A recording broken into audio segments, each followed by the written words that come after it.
Merci beaucoup. Pour les Républicains, Claude Kosgen. Oui, merci, monsieur le directeur.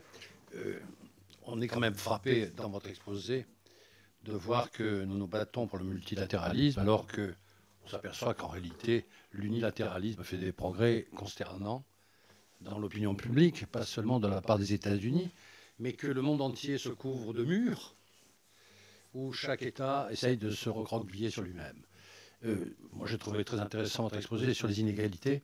Et si on peut faire des suggestions, je voudrais quand même que, je me demande, puisque vous faites venir l'Afrique, et seulement c'est une très, très bonne idée, justifiée, car l'Afrique est probablement le continent qui va nous poser le plus de problèmes et peut-être le plus de réussite dans les années qui viennent. Moi, je ne comprends pas que nous n'aborde pas le problème de l'évolution démographique de la planète.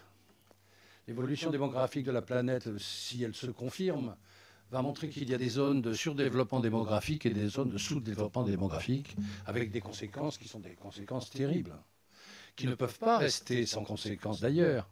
Donc il y aura certainement des pressions vers.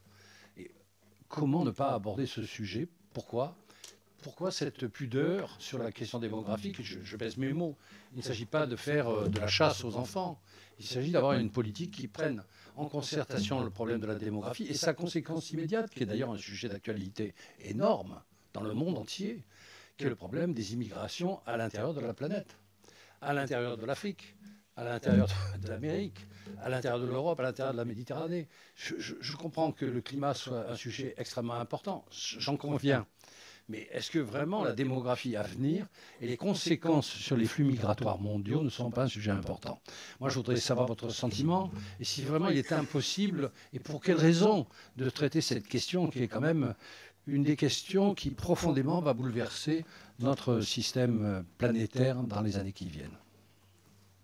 Merci, monsieur le député. Pour le